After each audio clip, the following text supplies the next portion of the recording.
சூரியனோட ஈர்ப்பு விசை மற்ற எல்லா நேரங்களையும் விட இந்த நேரத்துல நம்ம மேல ரொம்ப அதிகமா செயல்படுது.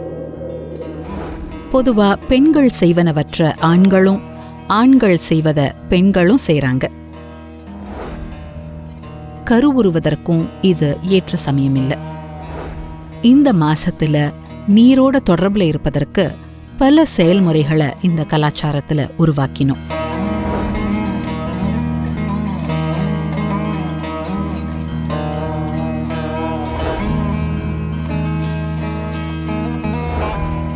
மார்கழி மாதத்தில் கோள்களின் நிலை.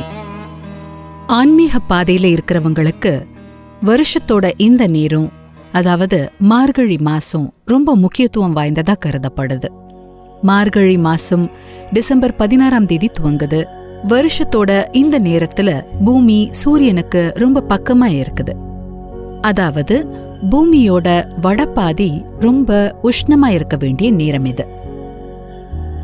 ஆனா பூமியோட வடக்கு முகம் சூரியனை பார்த்து இல்லாம எதிர்ப்புறமா திரும்பி இருப்பதாலும், இத்தனை நெருக்கத்துல சூரிய கதிர்கள் பூமிய வந்தடையும் கோணம் விரிந்திருக்கிறதாலும் பூமியோட இந்த பகுதிக்கு வெப்ப கதிர்கள் வந்து சேர்றதில்ல.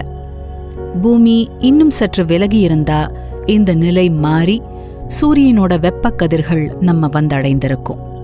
ஆனா இப்போ வெப்ப கதிர்கள் நம்ம வந்தடையாது. நாம வாழும் பகுதி ரொம்ப குளிரா இருக்குது. இந்த மாதம் ரொம்ப குளிரா இருக்கிறது ஒரு புறம் இருந்தாலும், இந்த நேரத்துல நாம சூரியனுக்கு ரொம்ப அண்மையில இருக்கிறோம் அப்படிங்கறதால சூரியனோட ஈர்ப்பு விசை மற்ற எல்லா நேரங்களையும் விட இந்த நேரத்துல நம்ம மேல ரொம்ப அதிகமா செயல்படுது. இது நம்ம சக்திய கீழிருந்து இழுக்கிறதால நம்ம உடலுக்கு சமநிலையும் ஸ்திரத்தன்மையும் கொண்டு வருவதற்கு இது ஏற்ற நேரம். யோக மரபுல இதற்காக வடிவமைக்கப்பட்ட நிறைய செயல்முறைகள் நம்ம கலாச்சாரத்துல பல விதங்கள்ல வழங்கப்பட்டிருக்குது. மார்கழி மாதத்தில் கோலமிடுதல். இந்த சமயத்துல பொதுவா பெண்கள் செய்வனவற்ற ஆண்களும், ஆண்கள் செய்வத பெண்களும் செய்றாங்க. இத நம்ம கொஞ்சம் கூர்ந்து கவனிச்சோம்னா, ஒரு பொருளை பார்க்கும்போது பெண் தன்மை அப்பொருளின் உருவத்தையும் நிறத்திற்கும், ஆண் தன்மை அப்பொருளோட வடிவியலுக்குமே முக்கியத்துவம் தரும். உதாரணத்துக்கு பஜனைகள் பாடி பக்தியின் வழி செல்வதெல்லாம் பெண் தன்மை சம்பந்தப்பட்டது. ஆனா மார்கழி மாசத்துல அதிகாலை வேளையில பஜனைகள் பாடியவாறு ஆண்கள் நகர்வலம் வர்றாங்க.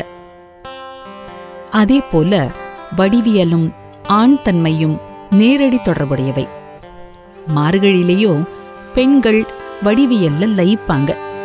பேப்பர்ல இல்ல, ஆனா வீட்டு வாசல்ல பெரும் கோலங்களா.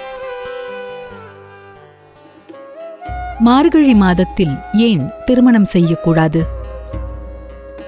கீழ்நோக்கி நடக்கிற இந்த இழுவை காரணமா மூலாதார சக்கரம், அதாவது அஸ்திவார சக்கரம், அதாவது ஒவ்வொரு உயிரினத்திற்குள்ளும் செயல்படும் தன்னை பாதுகாத்துக் கொள்ளும் தன்மை தீவிரமடையும். இதனால பூமியோட வடபாதியில இருக்கிற உயிரினங்கள் எல்லாம் தங்க வெளிப்பாட்டை குறைத்து தங்களை பேணி பாதுகாத்துக் கொள்ளும் செயல்ல ஈடுபடும். இந்த நேரத்துல ஒரு விதைய விதைச்சா அது அத்தனை வேகமா வளராது. உயிர் சக்தியில இருக்கிற ஒருவித சடத்துவ தன்மை, அதாவது இனர்ஷியா, வளர்ச்சியை கட்டுப்படுத்தி வைக்கிறதால உடல் தன்னை ஸ்திரப்படுத்திக் கொள்ளவும் தன்னோட தற்காப்பு பணிகள்ல ஈடுபடவும் இது உகந்த நேரம். இத உணர்ந்திருக்கிறதால தான் இன்னிக்கும் கூட தமிழ்நாட்டுல மார்கழி மாதங்கள்ல திருமணங்கள் ஏற்பாடு செய்யறதில்ல. அதே மாதிரி கருவுறுவதற்கும் இது ஏற்ற சமயம் இல்லை. அதனாலதான் திருமணமானவர்கள் கூட இந்த சமயத்துல பிரம்மச்சரியத்தை கடைபிடிப்பாங்க. மார்கழி மாதத்தில் பிரம்ம முகூர்த்தத்தில் நீராடுதல். சூரியனுடைய ஈர்ப்பு விசை கீழிருந்து இழுக்கிறதால மனநோயால பாதிக்கப்பட்டவர்களுக்கும் இது தங்களை சமன்படுத்திக் கொள்வதற்கு ஏற்ற நேரம். நம்ம உடல் 72% நீராலானது. எப்போ இந்த நீர் கட்டுக்கடங்காம செயல்படுதோ அப்போ நம்ம மனநிலை பாதிக்கப்படும் அப்படின்னு யோக மரபு சொல்லுது. ஒரு சின்ன தொட்டியில நீரை தேக்கி அந்த தொட்டிய கொஞ்சம் அசைச்சா உள்ள இருக்கிற நீர் தழும்பி எல்லா திக்கிலும் சலசலப்பை ஏற்படுத்தும். அதே மாதிரிதான் நம்ம உடல்ல இருக்கிற நீரை சரியான வகையில நடத்தி காட்டி அது நம்ம மனநிலையில பலதரப்பட்ட பாதிப்பையும் உண்டாக்கும். இந்த மாசத்துல நீரோட தொடர்புல இருப்பதற்கு பல செயல்முறைகளை இந்த கலாச்சாரத்துல உருவாக்கினோம். பொதுவா இந்த மாசத்துல யாரும் பிரம்ம முகூர்த்தத்தை, அதாவது காலை 3:40 மணிய தவறவிட விரும்புறதில்ல. மக்களோட பழக்கத்துல இருக்கிற ரொம்ப சுலபமான ஒரு விஷயம் பிரம்ம முகூர்த்தத்துல எழுந்து கோவில் தெப்ப குளத்துல மூழ்கி நீராடுவது. மார்கழி மாதம் உடலில் ஸ்திர நிலையை உருவாக்கும். மார்கழி மாதம் இயல்பாவே நம்ம உடல்ல ஒரு ஸ்திர நிலையை உருவாக்குது.